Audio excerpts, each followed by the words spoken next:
Hello, everybody. Welcome to Popcorn Planet. I am Andy Signor, and I'm here with Adon. What's up, Adon? Good to be here, as always. We are going to talk about Watchmen, which debuts on Sunday on HBO. Damon Lindelof is making this new series, and it's been sort of secret what it's about, but finally now critics, reviews are coming forward. We've seen some trailers, and now it's looking like a sequel series. Apparently, the show is taking 30 years or so past current day since when the source material started, and they treat the comic as sort of as history, and we're looking forward in the future. So it is actually a sequel. Some of the characters are still in this. I hear Silk Spectre is older and in it, and there's people are suspecting, at least I am from the trailers and stuff, that Jeremy Irons is playing Adrian Veidt. So and interesting to see. The show itself is apparently around like people are now following Rorschach, and because of the journal, if you've watched the comics, he sent the journal out, it went public. Apparently now people sort of see him as sort of a leader, and there's like this Antifa type of group who's sort of white supremacist group, clearly a mixture of things of alt-right mixed with Antifa version in this show that's clearly taking over the city, and cops are now required to wear masks, sort of an homage to the old heroes, but also protect their identity. There seems to be a lot of cool ideas happening in this, and the initial reviews I've read are pretty positive, but the person who's never positive on these is Alan Moore. Alan Moore is notoriously hates people who take over his source material, be it Watchmen or The League of Extraordinary Gentlemen. He likes a lot of men's stuff he's made. Yes. But League of Extraordinary Gentlemen makes sense. That one was a terrible film. I mean, it made Sean Connery retire from acting. Do you remember that movie? Yeah, it definitely didn't execute as well as it should have. And I remember when it came out, a lot of people thought, oh, this is going to be the new hype movie. This is going to be the new X-Men franchise. Did not go anywhere near that. And then, in matter of fact, even at the end, when like Sean Connery's hand comes out from the ground, people were like, "Oh, sequel!" Yeah, and no. nope, nothing. They fizzled, kind of like Mummy with Tom Cruise. Oh, I was saying Mummy, Brendan Fraser. That was fantastic. Oh no, yeah, Brendan Fraser had a gold mine there, but Tom Cruise Mummy. No. I need to redo Mummy 4 with Brendan. I heard he's down for it too because he knows the Mummy franchise screwed up without him. And you haven't seen him recently, have you? Well, he's on Doom Patrol. Yes, but have he's you old. seen? Yeah, he's old looking. But he's got that dad bod going. Still, come on, don't knock a dad bod at Don. Look in the mirror. You could be a dad. You know it. I could.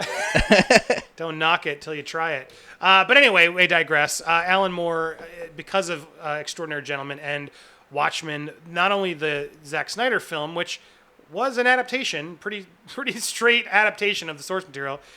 One would argue he probably could have taken more liberties than he did. Yeah. But also the prequel series that came out after DC actually got the rights, because Alan Moore and Dave Gibbons were trying to get the rights back.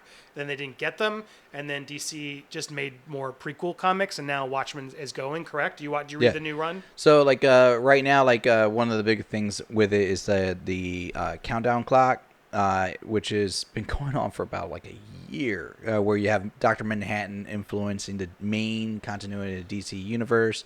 They're kind of using it to kind of fix what they did with the New 52 series, but basically they're bringing the Watchmen universe into our main DC universe. They brought in what's his face, the main genius from the mastermind from Watchmen. Why his name is escaping me? Alan Moore, Dave Gibbons? No, the character with the weird cat that looks like it's from Mars. Yeah, Ozymandias. Yes, as in wow, I pulled a comic term over Adon. I'm ding. You get that one. You earned it. And they have like a new Rorschach, and they bring in some villains from their universe over to our universe of DC, and they kind of touch over like how and why they do that, and they're kind of bridging that gap. It's all because Rorschach journals were discovered, outing everything, and now everything's back in chaos. But here, from what we read in the article, that might be somewhat true, yet somewhat different. So they might be taking a different spin of it. Yeah, definitely the time frame is different. Yeah, Damon Lindelof's definitely doing a sequel. That's what I've read. I mean, that's what the show is. But let's get into it, because Damon Lindelof just recently came out with a quote saying that he feels he's been cursed by Alan Moore, and we'll get to that. But I just wanted to sort of break down where we're standing in the world of Watchmen and all this leading up to the series, because Alan Moore has been notoriously against all these ideas, but he summed up it in this fascinating quote. that he told a while back. This is sort of explaining where we are in a society. This was a while ago, but there's been a growing dissatisfaction and distrust with the conventional publishing industry in that you tend to have a lot of formerly reputable imprints now owned by big conglomerates. As a result, there's a growing number of professional writers now going to small presses, small publishing, or trying other kinds of distribution strategies. The same is true of music and cinema. It seems like every movie is a remake of something that was better when it was first released in a foreign language or a 1960s TV show, or even as a comic book. Now, you've got theme park rides as the source material of movies. The only things left are breakfast cereal mascots. In our lifetime, we will see Johnny Depp playing Captain Crunch. Now, he's got a point. I mean, that is sort of the state of Hollywood as we are right now. And that was sort of the attitude for things. So Damon Lindelof has been asked this a lot because people know this must be tough. But he gave an interesting quote because, he took sort of an Alan Moore approach and took him on directly because Alan Moore has requested that his name be taken off the show. He doesn't want his name on the show. So they have done that, but Damon Lindelof is still like addressing him in press releases and stuff. And so he made this comment to sort of defend what he's doing. And I thought it was a pretty clever defense. He said, I do feel like the spirit of Alan Moore is a punk rock spirit, a rebellious spirit, and that it would tell you, Alan Moore, a teenage Moore, and that if you would tell Alan Moore, a teenager Moore in 85 or 86, you're not allowed to do this because Superman's creator or Swamp Thing's creator doesn't want you to do it, he would say, F you, I'm doing it anyway. So I'm channeling the spirit of Alan Moore to tell Alan Moore, F you, I'm doing it anyway. And I think that's a pretty brilliant approach to sort of come up with a justification as to what you're saying, because it is fair. Alan Moore is sort of like, I'm going to do what the hell I want. Screw you. Yeah. But at the same time, Alan Moore doesn't want to just sort of take over people's source material and cannibalize it. What do you think? I mean, the funny part, like I mentioned, where like you have the characters right now, like Alan Moore is not heading the characters in the DC universe as they is. No. So that makes it funny to me that he's going to be trying to cannibalize or not want these things to take on a life of his own when he doesn't have the right to do that in the comics anyways. Right. I know there's babies and whatnot, and you got to pay your respects to where respects are due, but yeah, like at the same time, you're gonna have to back away from those franchises. Here's the hard part.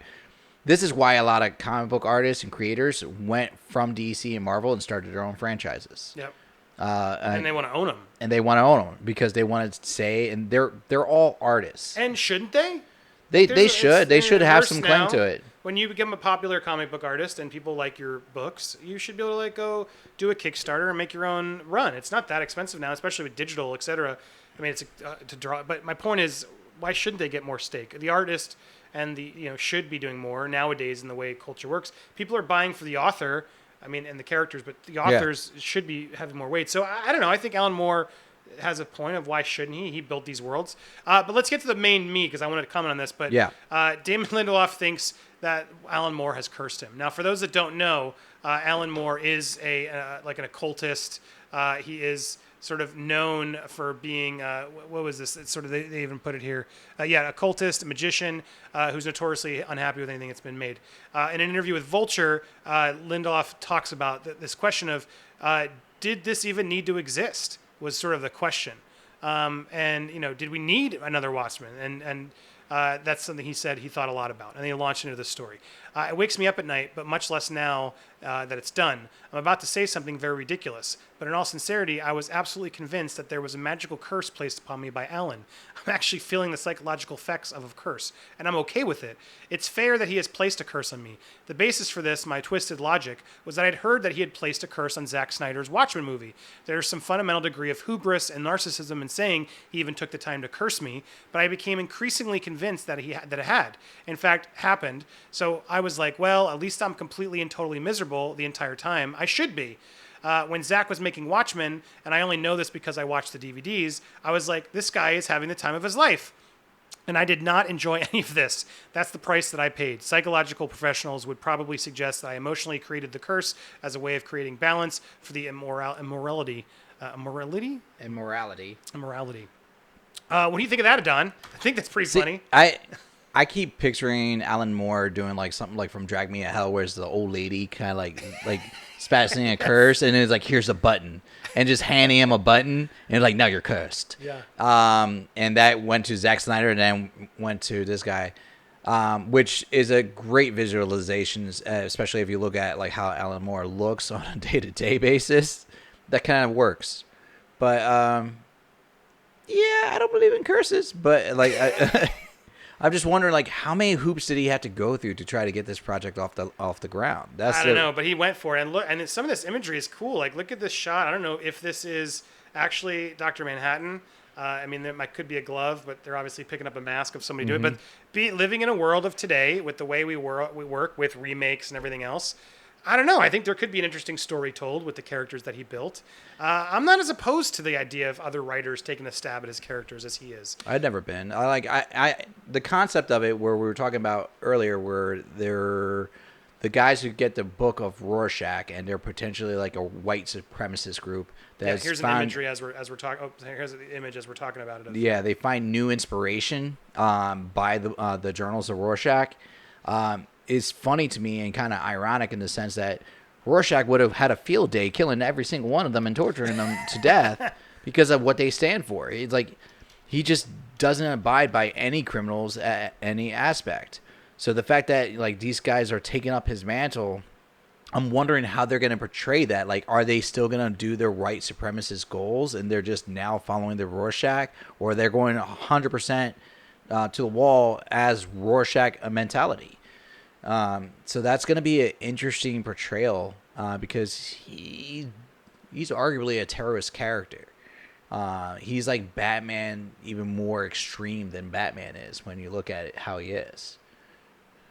Yeah, I mean, this is, here's that shot I was trying to get it for people as we were looking, but yeah, so there's like all these Rorschachs now sort of following the rule of Rorschach.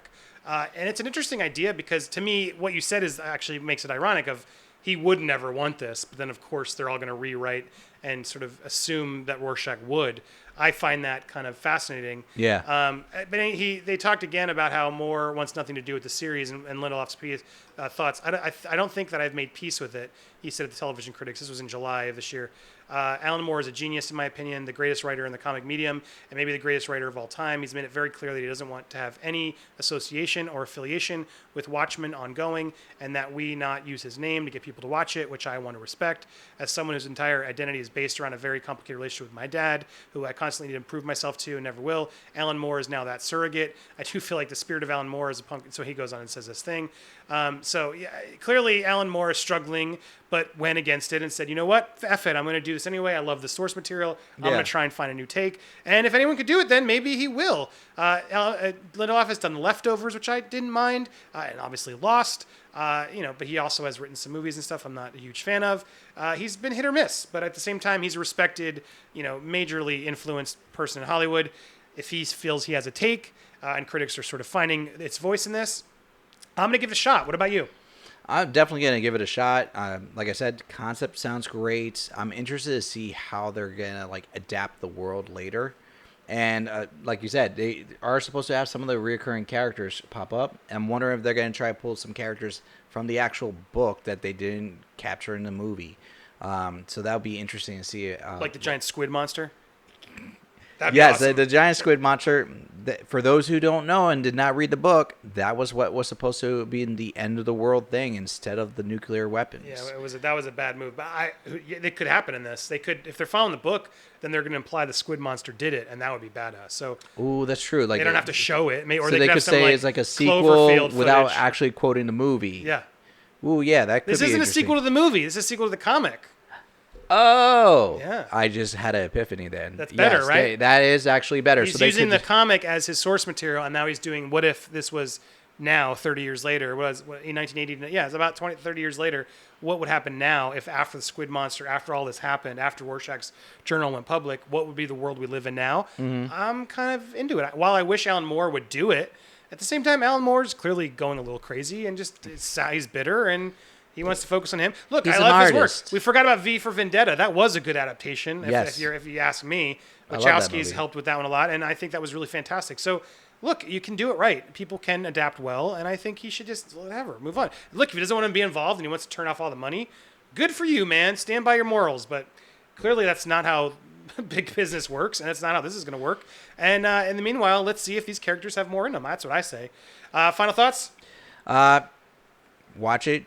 Get HBO or get a friend that has HBO. Get their code, whatever. This Sunday, I think 9 p.m. we'll be there. I'll be doing a review next week. So tune in this weekend. Thank you so much for watching. Leave down your comments below. What do you think? Hit me up on social media. And we'll be talking more about this as the show progresses. I'm excited. Tune in. We'll find out soon enough. Thanks for watching, everybody. Have an awesome weekend. Or weekend right now, depending on when I uploaded this, because I banked this. Bye, everybody.